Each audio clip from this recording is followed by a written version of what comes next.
Wishitu amo I caile chun nairigid. Chun mu tús leis na himachtaí mar sin go éireann bhláthach á bhíh sa fé cúig páirtí róg beúg idir róg agus éistan seo. Tá lá imachtaí hainniu agus fórmuid buich sa dhéh mu dean se gráil an aig. Ní mar sin a bhí an aimse tóran á bhí me se granhfuil nidir é dé máteach steasú bhfuil tiú bhí compáirte go minic. So tá imachtaí agan an seo sa hála agus bé muid go le siúil an sin ar tríocht agad déanana siúil seoirí le Mícheál Gáil. Leis cúpla fógran seo tá leabhra bainteach le Liam Ó Fhlaithearta agus Thomáis Uí Fhlaithearta ar díoláin an seo ar bladmhairge agus tá leabhar faoi leabhar le Cormac Ó Cóirí ar díol agan an seo freisin sin ó chló ar chonachta. Tá Rá chuid sa nimach teáinniu bei léirt agan dos ó Gearóid Denvir agus an sin fé muid go raibh ag na Ollscoil Blackpart sa gomórta scríbhneoireachta bei sin fáil na nóisiaí agus táthas an ghfuil réiteagaí chuir tíochtta níos an seo agus a láir seasa cosúlachtaí hain anseo agus bhfuil sin go na scéalta léamh agus bei máirín bhí clochlan anseo báil go thoiste seagan agus duine rómhaile sin ar sa gantar seo ó réigiún seo maidide le drámaíocht, scéalaíocht, scríbhneoireacht, litríocht, príomhléacht chuir. Bei sé sin mar bheanatí chun darma le gon imeacht seo. So just a few words for those who don't speak Irish. You're very, very welcome to this 13th Féile Bhláthach. We had an event in Galway last night and we have a day's event here on the island as we always do. So we have, as usual, a lecture on the O'Flahertys. In this case, Gearóid Denvir is going to talk to us about Liam and Tom O'Flaherty. This is the first time, to my knowledge, that somebody has come, if you like, to study the two brothers and to compare and contrast their writing, the kind of storytelling, their views on literature and so on. And the PowerPoint that Gearóid has prepared, he'll be speaking mainly in Irish and some English, but for people who aren't able to follow the Irish, most of the PowerPoint is in English, so that should help you in following what Gearóid is talking about. So agus chomáile sin bhil buchas a bhlacha le muintir láthar gleampáil an seo chun an hála seo ar fáil, agus tá go leor daoine ar na leon lucha ag déirí do ríiste tá cabhrúlinn an seo ar na leon nó mar bhí le blianta go háirid pleanáil teanga áireann tá maríonn an seo agus tá muid fáil anchúla agus tá muid anmhaoch go chúla tá muid fáil chuir bhíon web agus chomáile sin tá daoine ar gostin seo mú mar bálaí freisin atá gobar víte gobar an na leon. So gan na hinne maidin is chur mé Gearóid Denvir láthar fear uair airsin mar údarás ar litríocht na Gailge go háid litríocht na Féile agus an tean go Gailge. Bhí Gearóid in léachtar an leat líon ar casúarm sa bhí sé UCD nar bhí bheirt agan in radíní óga agus dáiste sé siar go Gaile agus is annatá sé chuin na tháinig mar tá a bhí héin I go seaige agus bhí sé an Tollamh go dtí go raibh seas bhí sé an Tollamh le Gailge in Ollscoil na Gaillimhe.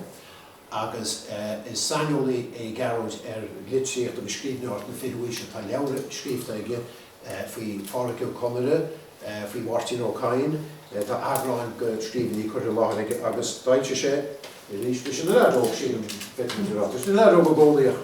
Bhí sé anóg, bhí sé na clontaí fós sílam na scríb sin ceann seo líosigh líocha héin an duine is dóil aistí léirmheasta seo aistí léirmheasta ar scríbhneoireacht Liam Ó Fhlaithearta. So tá bhrí sin tá mar deartha tá seasa agus tá údarás le I Gearóid bheith caint faoi Liam Ó Fhlaithearta agus mar dearm tá sé go déanana comparáid idir scríbhneoireacht Liam agus Tom Ó Fhlaithearta. Gearóid, for those who wouldn't be familiar, Gearóid is a very well-known authority on 20th century literature in Irish and the Irish language. He's well known for various activities and publications on several prominent writers such as Mháirtín Ó Cadhain, Pádraig Ó Conara and in this case Liam Ó Fhlaithearta. He was Professor of Irish in the University of Galway and is a well-known figure in Irish language circles. So today, for the first time, he'll be contrasting the writings, particularly the short stories of Liam and Tom O'Flaherty. So gan hill Robertson, speaking acting out of the show. Oh, Tom, I fed up a brown version. Good mean my day. I mean, agus Jerry Berfad, fought through over my din. There's a no so very rang. It is go mór mar le chuid go bhí machos mo choir bliantach nach níar me head a faoin na scoláirí dána bhí am ná rud a bit mar réit. A go hálinn a bhain seo breathu máthir a bharige, breathu cercasáige agus breanú himpeall ar áirin agus a bheith caint Liam Uí Fhlaithearta. Tá muid i lug gá léamh an éilge agus a méle le blianta fada agus tá gún deis chum gáil le breathnú Thomáis agus mar sin de. For those of you whose Irish mightn't be up to what we're going on about, the PowerPoint is as bhéile. You can correct my English, you'll probably find misspellings or whatever in it there. But the main part of the body of the talk will be Scéal mar is an Gaeilge aibrim, is an Gaeilge aibrim amach rudí mo cholagan agus fá man dicuid a me chum éadaí an na méarla ag go buinte se maithe se bromé. Ach is fad agus Saothar Liam na gasúir nach me se fed up a géisteach le múntaidígus le léochtaidígus a caint mar mar tá me héine súil go mór le sibse chluisteil thuas an seo. Mar cuioine bhí Liam Uí Fhlaithearta agus Thomáis Uí Fhlaithearta ina leidíní óga an seo in áirin. Blianta fadachan. Agus thosa sé de scríomh nar bhí sé san níos chéanna léipse. Agus béidir le cúna déige me duine cinnt agaise agus me duine cinnta sé san seo nar bhéis muidir luga mí sí san muscaí faoin gré. Agus me duine cinnta sé suas bhí ein amsar a leidíon beag sin nuair a gaiilín beag sin nar thosa sí caint agus nar thosa sí scríomh agus nar thosa sí díalna einam sa litríocht thóipéim mar sin cuinigí oraí leis an rud. Fiú má bhín chuidig an chaintse níle fa go leadrán nach a chorba héag déagóid é choisáige. Tá sé boring í éide, tá sé boring í bhama ach cuine le teáin mar dúirt an tórán.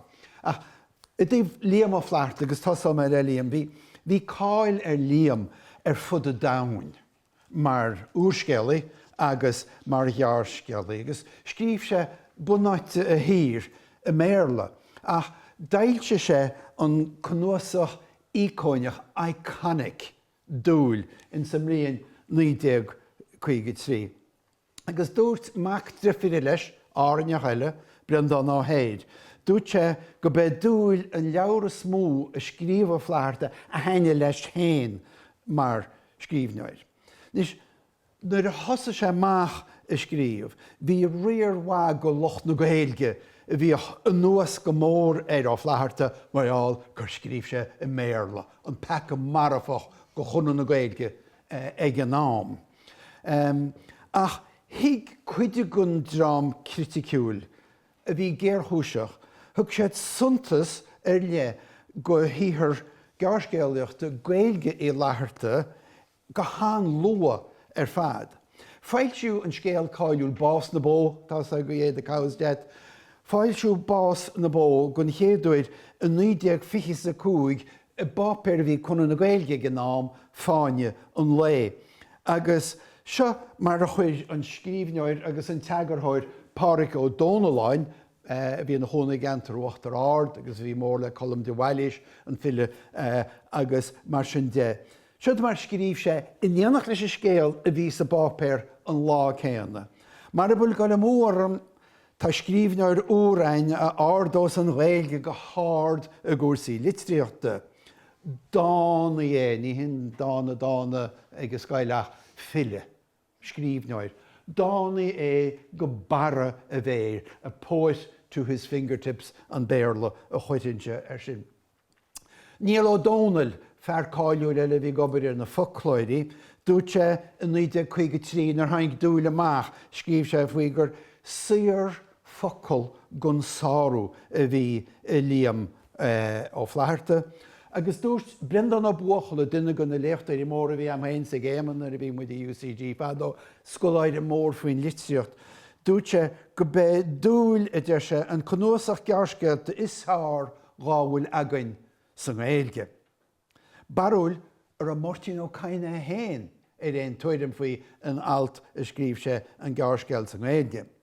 Dáte Ashley ní runnacha a scríomh leabhar faoi stair na ghearrscéalta i lug sa Gaeilge, dúirt sí gur Féile próis, híle gur cinál rá ochil dá teatala chuir a chéile tan sin, a gur fille próis agus gur scríomh sé eistí fillete. Agus Seosamh mac Gíréana a héin dúirt sé an rud céanna faoi Liam Ó Fhlaithearta gur cinál fille a bhí an, le fiche focail a chuireann an ocail amháin, is cosúil le scéal gorid le Liam le dáin filleachta na cru be eile litríochta. And those who were writing about literature in English in Ireland at the time and since also commented on this poetic nature of the prose, very much like, say, the French writer Baudelaire and people like that who were writing prose poems at the end of the 19th century and into the 20th century. Liam Ó Fhlaithearta was writing in that style, and Brendan Kennelly, the well-known poet and critic, said of Liam Ó Fhlaithearta, he is a poet who has chosen to tell stories. Ach, fácamid an sméar molla multaireachta ag an bhile Seán Ó Riordain, duna gona fili is fearr liomhéin. A dúirt go beirtá sa bhiliacht nuair tá tú bre edible spidóige, nó rubal na spidóige, drabatá diucaríanna, dís fádó sa méileidir á gratha salam dubal go méra spidóigach. Nílas ní réilm sa dhéanana riamh échaí. Ach dúirt Seán Ó Riordain faoi, agus tá se go hálinn sa nGaeilge an chuí a gcuireann se é. Rá mach beta idir spidóig, agus rá mait si rá hummolas céin idir de rá láimh, bhreatha an rud a bhreathasa agus Gaeilge Liam Í Fhlaithearta rá léamh. Ní bhain sin gur a cáil mar scríbhneoir, ach bhí tionchar aige. Díreach beidir sib se gasúd má léon tú Fhlaithearta ó dhéag détain sé sin na scríomh, sin an tionchar a bheith ag Liam Ó Fhlaithearta ort. Agus bhí tionchar ag Ó Fhlaithearta a rionshá ghearrscéalaíocht an Gaeilge Hainne ní. Agus tá na henim na chuireolalas a gaí. Joseph Ó Neachtain, Jackie MacDonagh, Bheirt Ó Conúire, Seán Ó Corrainn, Dara Ó Conéile na Oileáin se, agus go mór an scríbhneoir Pádraig Breanach as mo Cuillinn. A dúirt faoin leabhar dúil dúirt sé níl scéal a behanaidir se nach údar siar iontais chomá. Agus tá sé sin le feiceáil go sulir gacha bhfuil scríomhte ag Pádraig Breanach. Tá na scéalta ige ina híthir i lug, ina cinál miúnú meditation liriciúil faoin tíomhtíre, faoin na hainmhiche, faoin na héanachaí, agus faoin tíreacha a héin, an tileán a héin sa gás se, agus an duine a chomport in sa náit sin, in sa dain sin a lug in a mairinn se site go socadán, díreach mar tá in sa leabhar dúil ag Liam Ó Fhlaithearta. Agus ní ábhar sa befaoi, ach gur leabhar classicach é dúil. Leabhar a hasans leis héin i measc rudabe a scríomhte i méarla nó Gaeilge in sa tír se le chéad bliain. Níl dabhta befaoi. Is cuma scríomh sé na scéalta an Gaeilge dosach, bhí cuideach an Gaeilge dosach, nó a méarla a dosach agus go raistir sé héiniad. Siir do rinne sé chuis sé le chéile i leabhar amháinead. Agus na scéalta meascaoisteach na chéile a tarint Macaulay as a chéile bhealach liriciúil. Agus tá éontacht leanúnach mar sin. Atá stoi croiach agus estheticúil in dhéanacht a riint leis a gnósach ó hús go déire. Sé an tábhar atá in sa leabhar. Fáilsiú na dúile, an dúil se, tá dúilams na feigs, tá dúilams an ól, tá dúilams na mrá, tá dúilams sa bell, agus na dúile beo, tá sé beo, tá go má haintú go dtíon folklór, tá leanach umlan a chuir síos bhacail se dúil. Sinna far fic sé, agus sinna far chuir sé an teideal sin a géad scéal in sa leabhar. Mar sin fáilsiú, sé sin Spáint, agus sealamhún chuí deagan tú hiiscint an dúil sin an na tain. A cholarúd beo eistear na bethe, sin atá na scéalta. Agus sealamhíon na persona atá ins na scéalta an dúil se chuí go gníomhach, cuairtíonse de. Le fún, bín fúnar be dhéanana, agus fiú le fuadar, bín defidarthab a gcuil ina bhain a gcónaí.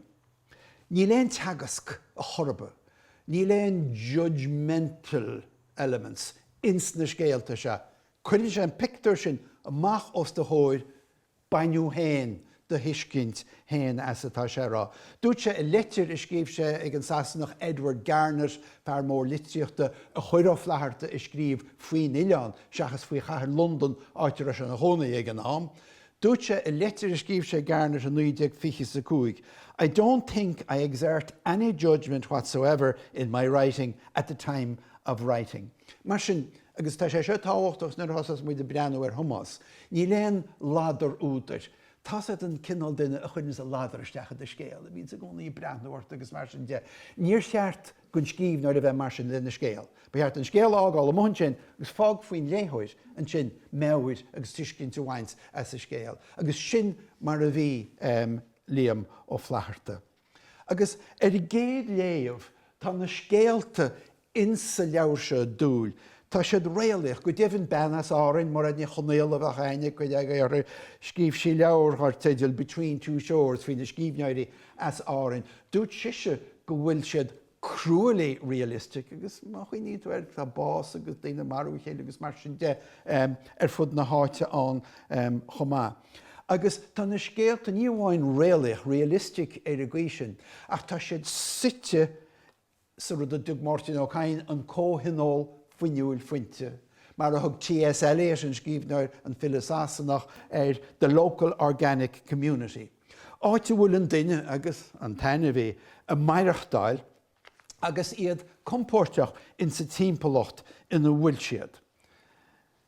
Pobal tuiche gar gan áige atá na scéaltar fad sa leabhar dúil, agus stói go bé árainn atá gceist ach ní animnítar, ní léon ghiné log animnechaí, din seanachais, caint ar stair na háite héin le fáil in dúil a chorbe.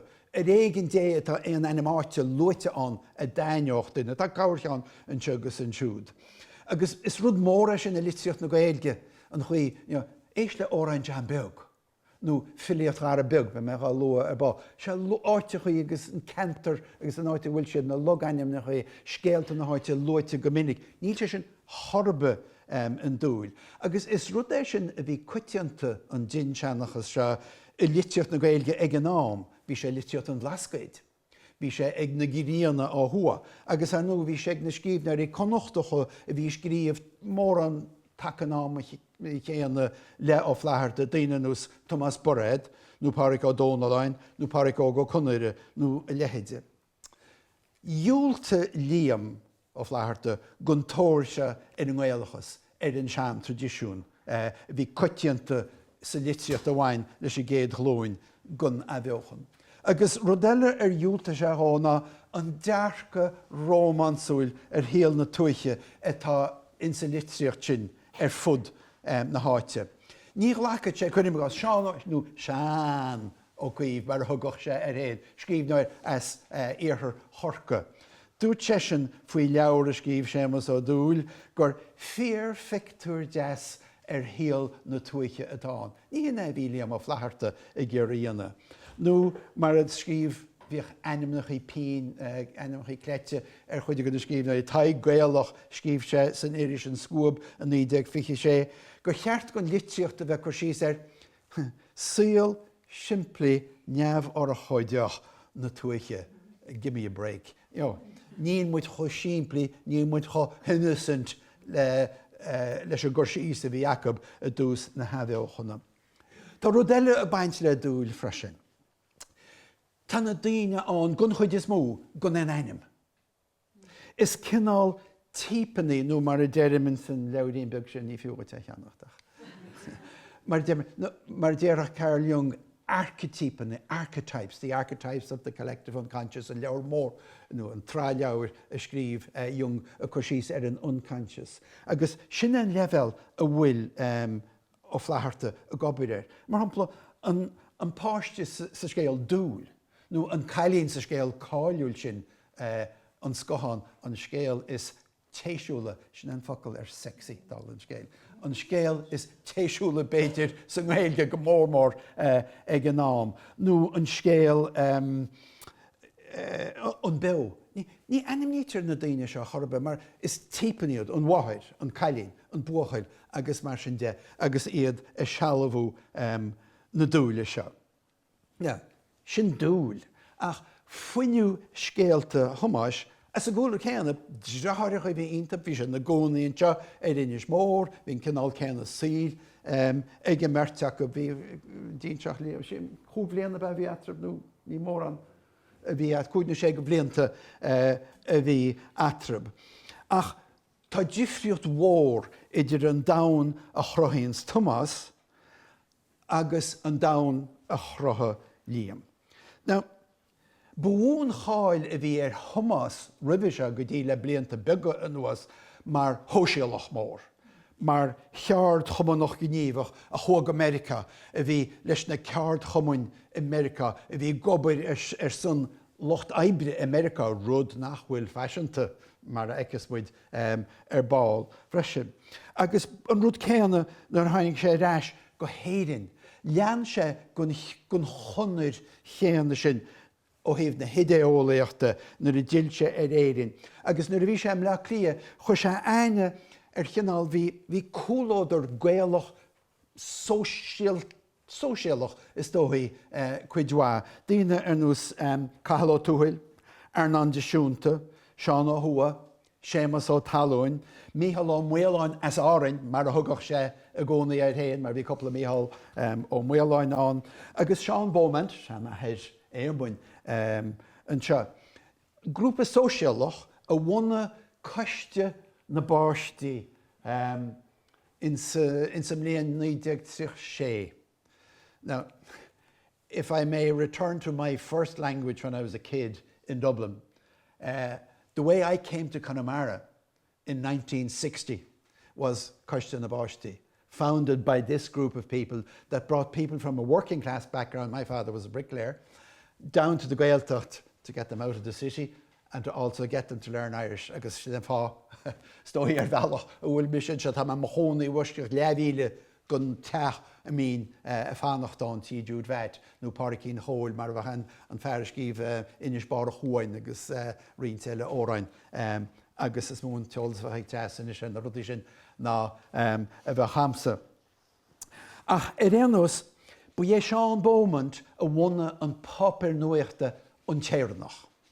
Pápéir sóisialach Gaeilge agus Gaeltachta a bhí an in sna 1930 ar bheith thart ar dhá bliain. Agus bhí Liam ar bhí Thomáis Uí Fhlaithearta mar agurthóid ar a pápéir sin ar bheith písa, agus bhí sé scríomh go minicán agus is an a dailte sé na ghearrscéalta nó chuidir mú acab a scríomh sé a dosach. Now, ní bheith teachta bit ar na ghearrscéalta sin mar a fearse éman ó cisáin a chuir le chéile I leabhraíod, agus tá muid inis an agus tá sé le ceannachta de an saoir, créidim, agus tá muid an anan is comórtas a dhéana idir Thomáis agus an sin an brachlinn mhór sin an tainim atá ar I leabhar. So, rugus tóigus an áchéanaíod, fuinne a gultúr chéanaíod, so chaach cosúlachtaí. There must be similarities. No matter how different they are as writers, there must be similarities between the two because of their background and because of the language even that they were writing in.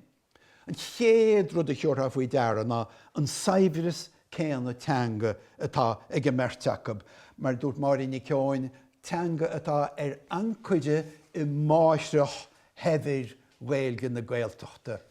Sin trúid nach chuide an na meáine tá nisán sásta nachhfuil chuide an na meáine tá nisán sásta an teanga seo a thortlóbach sin obair le hé lá eile béidir. Sin íon teanga a bhí á labhairt anseo an árainn nuair a rugú Thomáis agus Liam I nnéire an níomhhuiisteag, níor sé fiúisteach sa bíhuiis.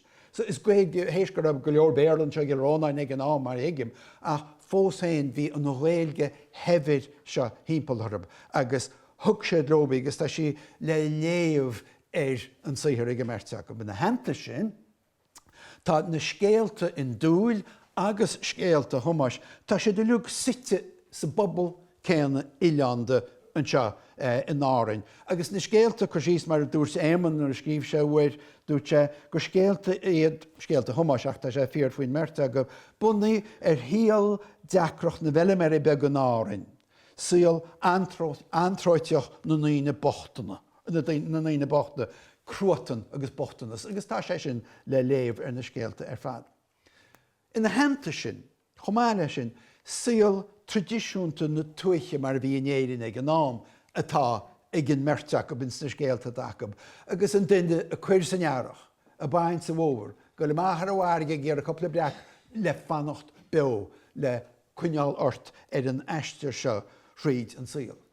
Now, bhí tuaire mí radical, bhí tuaire mí radicacha, sóisialta agus políteachta ag Thomáis agus ag Liam. Bhí sé ar bhé mo ar an céadéireach Trump an lunatic left i dúrach Trumpar nach. Bhí sé anada ar híomh na héite cré an tehanéirin ní áidim America. Ach, ní táda gon chinál sin le feiceáil ins na scéalta. Ní agan sé trasna beag ná mór. Sochaí an choméadach, conservative, sochaí choméadach go má atá ins na scéalta ag an merteachab, agus leantar na seanósan í maireachtála. Ina bhfuil an chéide cráifach an agus cinúnach a ghlacha le tail dé a réim. Chéide nach geistítar i riamh Ináin dearcha persanta na berte a bhí go mór nain na hagan bhí go mór nain chéide lé shame the devil le Liam agus feice tú an dearcha bhí aige go me gas ar an aglis chaitilicach. Agus tá dearcha cean céanna le fáil i scéalta Thomáis an dearcha tradiisiúnta se. Fecinn tú mar hampla Ollscoil an recordi in sa géid scéal sa leabhar na líonta agus go thomláin ar a chumport agus mothir bharige. Bhí sé chu gliondrach a deir scéal gur thosa sé ggóilín. Bhí muoimán í mór an. Bhí sé de Gaillimhe na farige. Ach, bhí sé happy outruach agus thosa sé ggóilín, ba chuma leis bhí. Bhí sé ar a chumport agus sin chuí bhfuil na carachtaid ar fad. Tá marige an táhachtach ins na scéalta ar fad. Tá sí hímpel ar nó ar an oileáin ach tá sí stíhinse agus is tí sa grí agus is tí sa bhfuil chomá ní fuiletá sna féiche ach sáile cheapain má léon tú scéalta na berte. Onad lárnach na farige ar chiírín na brachlainne móide mar dúirt Thomáis in sa scéal. In sa leabhar dúil tá airige cinál mar fórsa bunúsach láidir primitive i tomáint cholathirt tríd a Scéal. Mar hampla feictorí i gang na scéalta in sa scéal an scohan a luame ar ball, mar rud olmhór máisiúil teolaí a dúirte a tormach faoi cheann talún. Agus í chuir súnáis ar a duine, an focail sin súnás spéisiúil ní cheachad. Dúí gí na clósach asúir ní ar gáinse. Tá bhfuil sa níos múna tá ag seanróid iríon seo ar anos. An focail sin súnás, nuair a dailtí sé de leabhar dúil a dosach saonas an tainime scríbhidir SAMHNAS, rud saonas rud grán. Súnas sin rud eile ar fad feicim chu deagaí breanhar níl go aon teirte sin an mothú pléisiúireach a anstú as gnééis i dhéanana le nó as grá fisiciúil i dhéanana le duine eile. Suíomh agus nós agus an chuimíonn tú i gceamacht mar sin. Agus sinna bhí geiste go Fhlaithearta, mar sinna chuí neiríonn na charachtar in sa scéal agus iad in san dúlra, in san timpeallacht atá acab. Tá náraige mar sin agus an tionchar ile gháilach atá aige ar thaobh an duine Gearóid ag Liam, an súnás sin, ach tá sé ag Thomáis chomá. Ach cuireann sé sin an léim ar na báid bhain na chorachaí agus iad na mothir bharige agus iad a giúmra agus an sort luíochais a bhainins. Chainnig sib an scoth an manabharan. Agus an chuí a gcuirtear an duine ar bharige inúil mar chinál luíoch a cansún a farige beg nach tí na maidí ráh agus mar sin de sinna chuí a bhfuil sé ag Thomáis. Sin sleocht as scéal i méle atá sa leabhar ag éamann a bhíníons se. Wind and sea in alliance were waging the age-long fight against Arran, whose tall, grim cliffs to the south held the elements at bay since time immemorial. deep down in the consciousness of the Aran Islander, now, Thomáis Uí Fhlaithearta, is the dread that sometime wind and sea will find a weak spot in the limestone ramparts and break through. Tá difríochtaí atrab áfach. Agus an difríocht idir Thomáis agus Liam in sa gás se, éiríonn le Liam siombail leanónach go ochóis, the deep unconscious, a dhéine ins na scéalta fad. Agus ní chuireann an túdar ile isach, an omniscient átar se a pointáil an bhealach in sa scéal. Ní se le feiceáil beag na mór. Tá scéalta chumas an focail atá éon tuiseach. Tá siad on the surface mar dheartha níos mó ná Liam atá gáil síos faoin drompla. Agus baineann scéalta chumas níos mó le litríocht na heimheochanna mar bheán ag gnám ag scríbhneir ús trúr a lu mé báil mar hampla Thomáis Bored páric ó Dónaláin agus páric ó Conire. Sin páric óg ó Conire, ní sean páric in isise a gceist sin am. Agus nús go leor go scríbhneir na heimheochanna. Is cinál seanach é an scríbhneir. Go deimhin bhí cuiide gon drama bhíán ag gnám ag ggéire go meach na scéalta na ghearrscéalta mar rud nua bhí san éige na ghearrscéalta san éige genre nó fad. Agus bhí sé de ggéire go meach na scéalta sin bunaí in na seanscéalta, na scéalta béalaideis agus mar sin de. Agus tá sé sin an láidir ag Thomáis. Tá go leor go na scéalta ag hímpel na tinne san áneán. Agus daoine gínte scéalta a chéile agus iad a seanachas. Agus chréid na daoine gur an nírinne gháin sa seanachas. Agus seo sampla tá sé an réil gamsan mar tá sé sa scéal.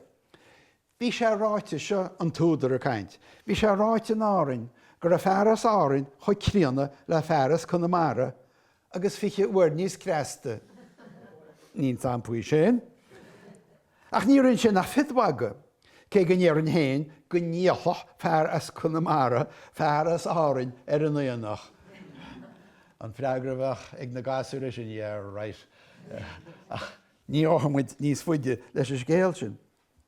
Is scéal eile an préachán mór fecinn tú muintirití hímpel na tinne a ríis san áneán a géisteach leis a bhíadáir. Agus é a món seanachas. Is bhíoch na fiadairí agus na táileoirí agus na locht ceird bhíoch a gimocht a heach go teach. Acabs na bhíon seanachas agus acabs na bhíon scéalta, acabs na bhíon na hóráin go leor agus mar sin de. Ach, se de an fiadáir a caint. Agus deir an racr a ríis sin Thomáis a chuir a ládaristeach sa scéal gur bhhaid na focail a chuir ní a chéile agus gailge a scoilte. Agus dúirte, níor a duine acab agus tá sin a méarla, níor a duine acab nach an an písa go níthe dhearú le scéal fíor nó féineacht. Scéalaíocht áneán an síl tradiisiúnta, an litríocht tradiisiúnta. So, bhíoh Thomáis a chuid a ládar isteach an tám fad. Se tús an scéal á an Amadáin. Ihe uair gheannachtach a dús hí na nolach. Bhí scata go dhearbhd a chuon bhaile cruní denta chéile i 10 km.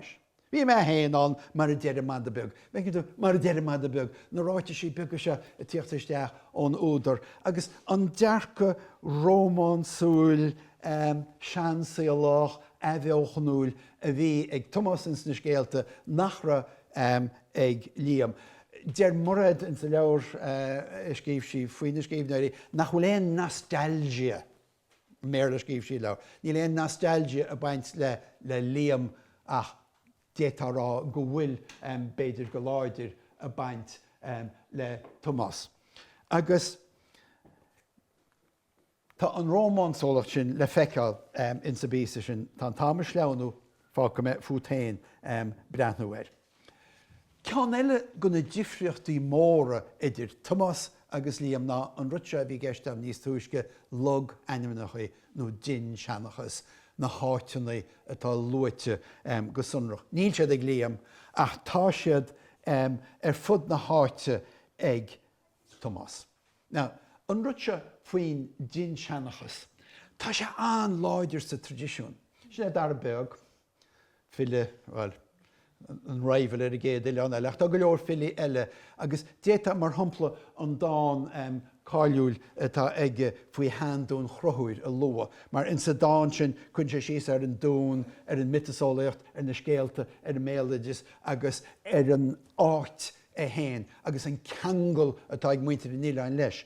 Sin rud atá le fáil I bhféileacht na Gaeilge go háirithe. Níl seach mór sin sa brós Péitir ach tá sé anláidir ar fad in san bhféileacht. Tá sé le fáil ins na fili tradiisiúnta a Gunamara chuir me gas Johnny Hallwaik nó Joe Steve O'Neachtain agus tá sé le fáil ag Sean O'Corrin mac Féile le Martin O'Cain mar Harlins as bearna.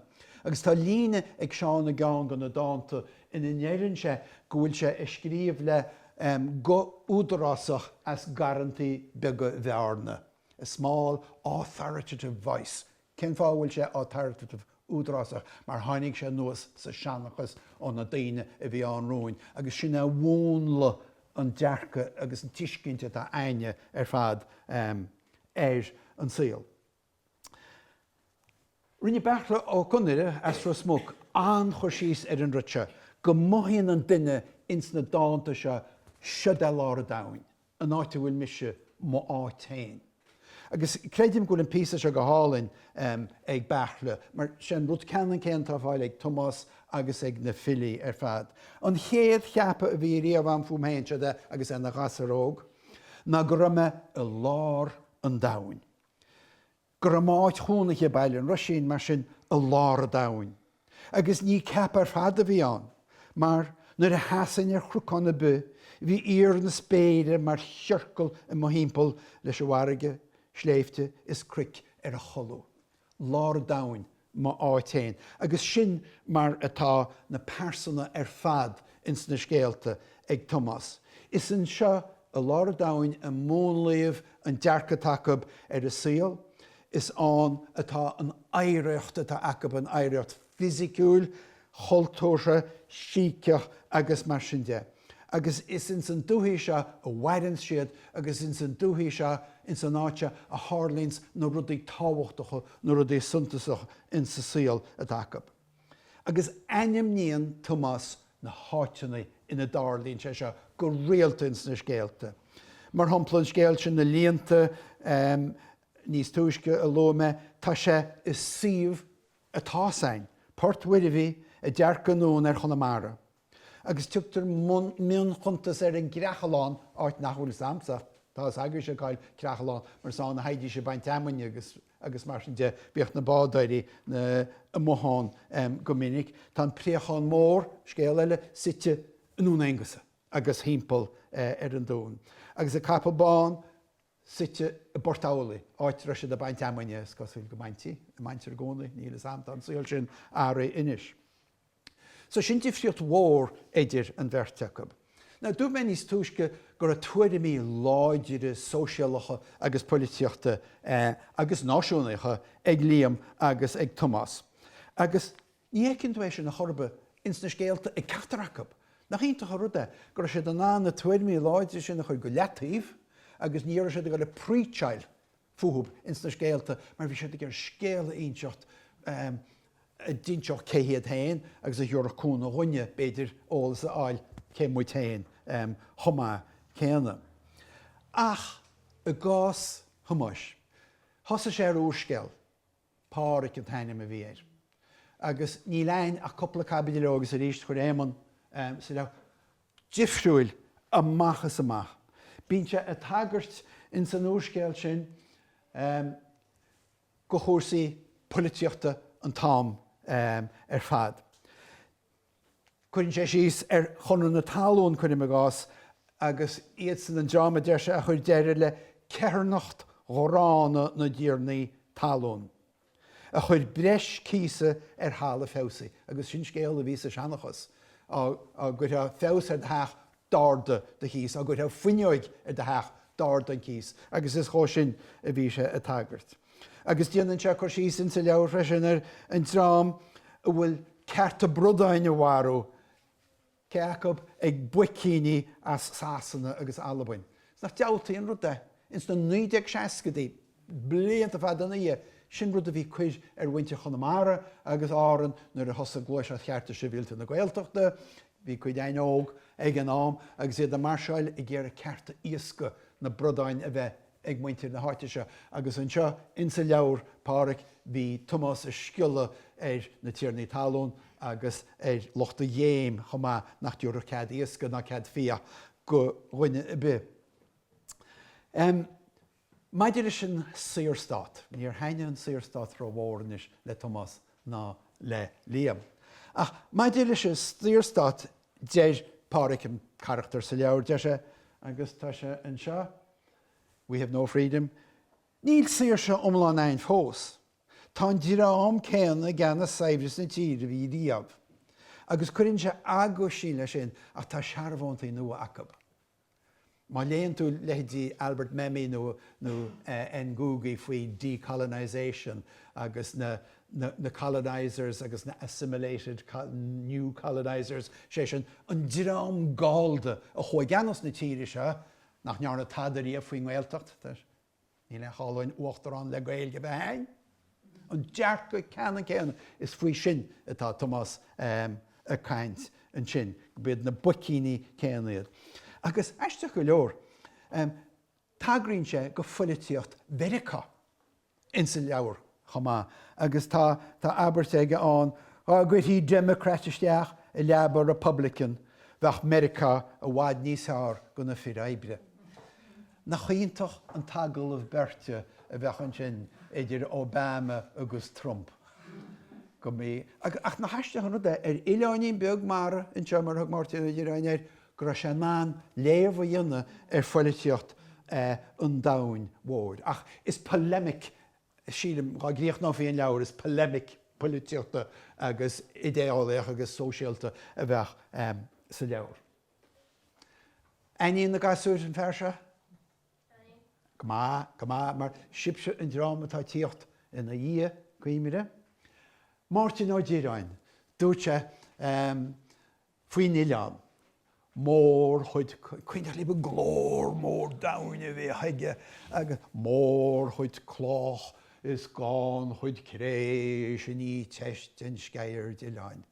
Go leor se brean hart. Tá Conamara mar chéile. Agus bhí sé bródú leis. Mar dúirt sé, maiall sin cuinneó me orm, cuinneód hain an tileán, seall eile amháin, tuisce antrice tá, cloch carrig is trá. Well, enús mórtin I dhiráin, bhí na Fhlaithearta agus a léargus hain, go réir a gomas hain acab, go réir hebí cén sort fís nó vision literature a bhí acab, bhí an dearca sin acab an oileán. Agus an méid sin ráite, béidir nach bhfuil sé féráilte comórtas a dhéanana idir Thomáis agus Liam. Mar déarach blian don áhéir fear a ansaí meg ag gúrsaí Féile agus Ómánaíocht. Dimir Liam Ómánaíocht tínseir. Dimir Thomáis Junior A. Agus ach sin clufa céanna. Agus imríonn tún clufa go réir de chumas, agus go réir de hiisceanna, agus go réir an nionid atá ad in sa Scéal. Mór scíb náir béarla agus Gaeilge a bhí I Liam ó Fhlaithearta. A lean go chréide an ocail a gatha a híl agus bhairse a bhád. Bhairse ó 896 go dtí 984. Agus bhí cáileir fud a dain agus scríb sé an leabhraíontach sin dúil. Má fuair Liam Scéal fada, agus fuair, ní bhfuair Thomáis Scéal fada. Ní ra sé ach 6 bliana agus 3 scór, agus a rasúr fóla mé le cuair I gceart. Ní trícha sé ach 6 bliana 10 agus 3 scór. Sé trícha sé nar a caiiliú. Ní ha cearacha sé, go mar isce cearacha sé, 6 bliana agus 3 scór. Má héana go mór mar réad mat inir. Ach Sin na níos céanna a bhí páric ó conire. Fear a bhí ar an óil, fear ar a ard Thomáis Lithearta an, agus mar sin de ach an súil anón tíilte tháinig siad suas leis. Gá maireach Thomáis níos fuide.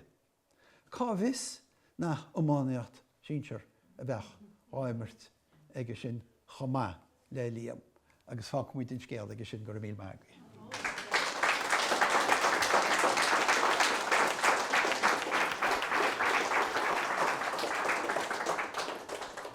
Féile a had ik Gearóid, maar toen ik schreef jou voor jullie moet laten, toen ik heb nach 20 punten in die sfeer bij vaart en in jullie als je goed ziet in de Liam, als je comparáid houdt toch zo in de bheirt op, maar dan als je doet met het toes, rood nog wat dient te hangen.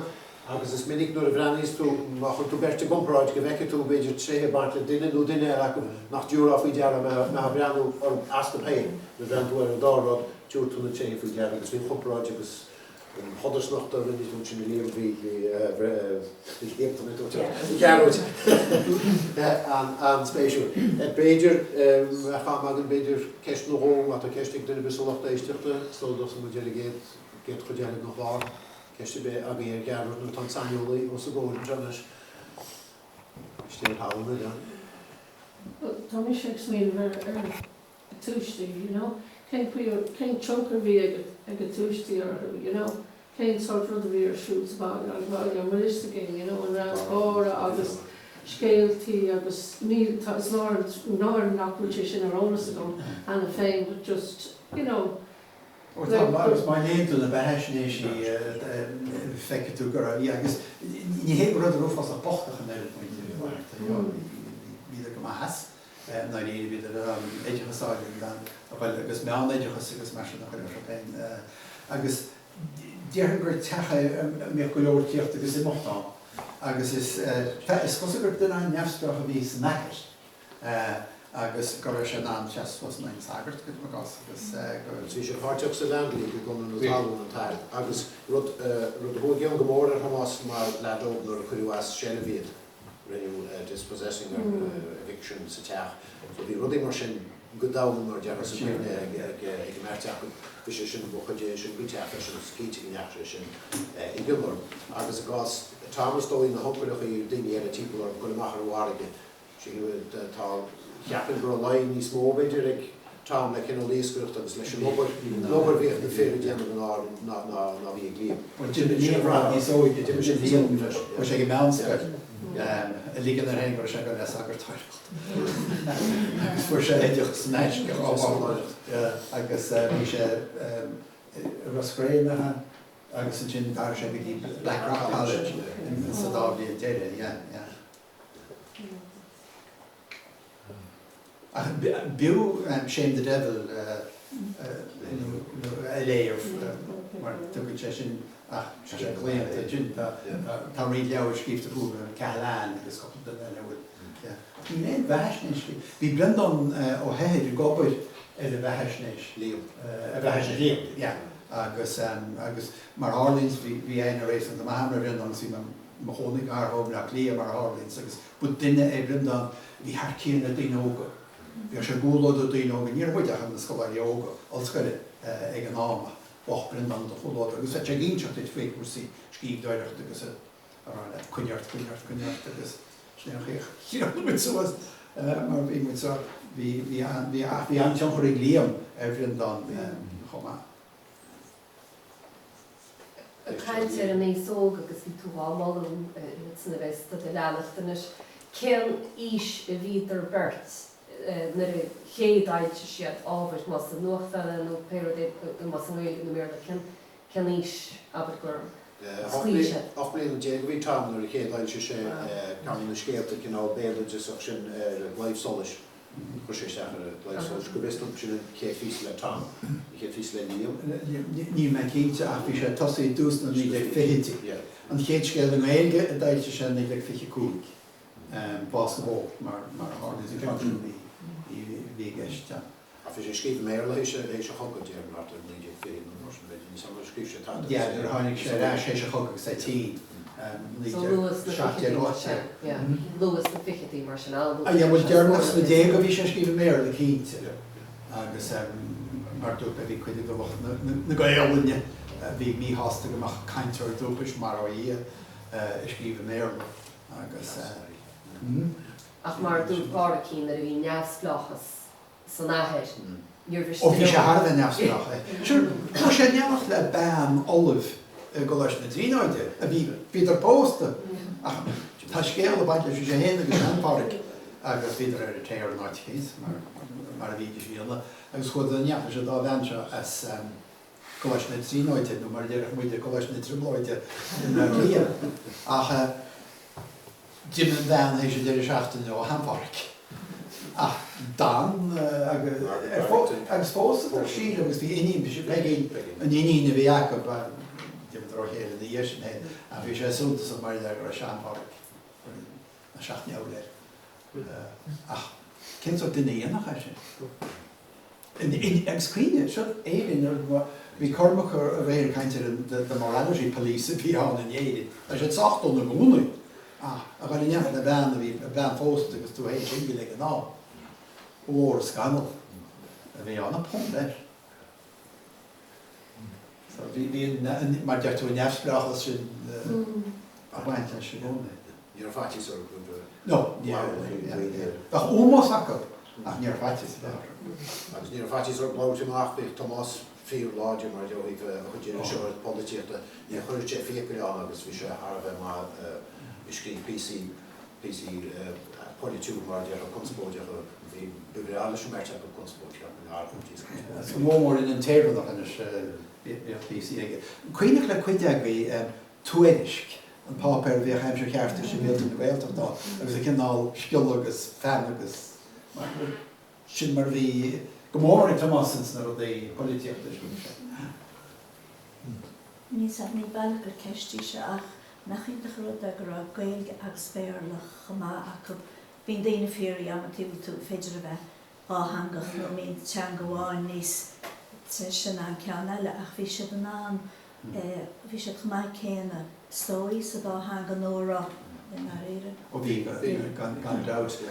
Agus is rud é sin bain an tuiscin sin ar síl leis a dain éon teangach béarla ina maid an daine.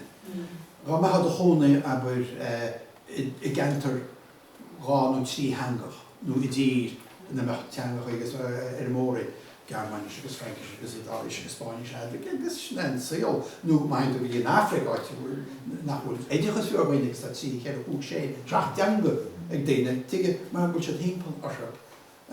Agus sin an bantáiste atá ag an duine atá áhangach. An téanad bháin déirhin le duine bihin se cuine leis an méige mar be béarla an rémas. Tá béarla chun láidir hímpóir sa síl na lugahaint má thugann tú mar hismíóid, má thugann tú mar búntear, má thugann tú mar bhaine sa bobbal an Gaeilge i dosachoib.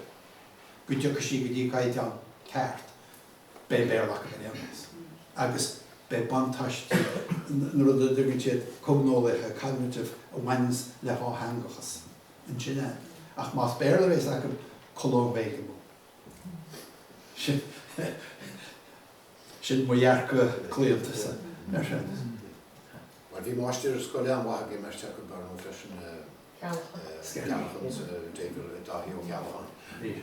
Is léir bhún go bhún sesin bhí béarla dear go béarla amhaithe bhúna ach bhí sé múna Gaeilges duine go na múteoirí batúisce hosaí múna críomhaige sa bhéirteach mar ghacha sé go raibh.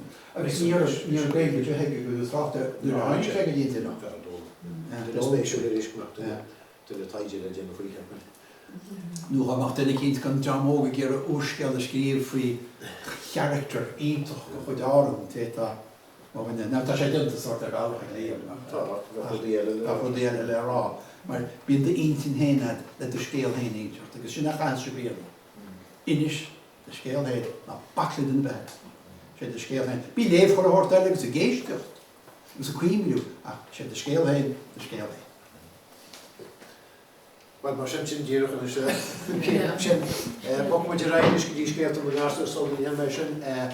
Díirech gwael buich o sawr Lachan na Gearóid as dúchar sé héin pí bra caiinte sin agus na sleánan agus na heisteáin a lá sé bhníú is an léirte agus Súla bhhailseach agus bé sé agan héin mar a dearmar gan YouTube réúsach dú go an pí dhéana mar sé chéadúir gnearú comparáid go da mar dear idir le dearchaí le bhharta comasach seo. Agus buchas a ríist ar go deoraithe atá cabhrúlinn na hócáidí seo agrú ealaí na bheirt an scéim takeíocht go pobl na hóla chumda pleanar teanga áran an scún áhhain an teireachtas bhí cabhrúlinn i réir agus forras na bhéige so tá muidir fáil takeíocht as go leor cúnaí go leor agus mar sin. So fáid mar sinné agus má tá síimigh daoine tuile an scríbneacht a léir tan na leabhar díobhain tá slabhharga tá leidú móide ag tóir chumachta na leabhar se go léir. Tá leabhar Gearóid Féile Uí Fhlaithearta tá go leor cópan na héanann sin agus tá sé díal ar €8. Ní fú €8. Sito amor, wala mo shwari, squidach she coach the area ka sharige. Slavek as stream culture to the leads, no rohi got simple chirlam the caroli. Khach she stood, me no de course, ni khonyoch she shule kalya khamarigiz. Shito amor, shito amor, shito amor.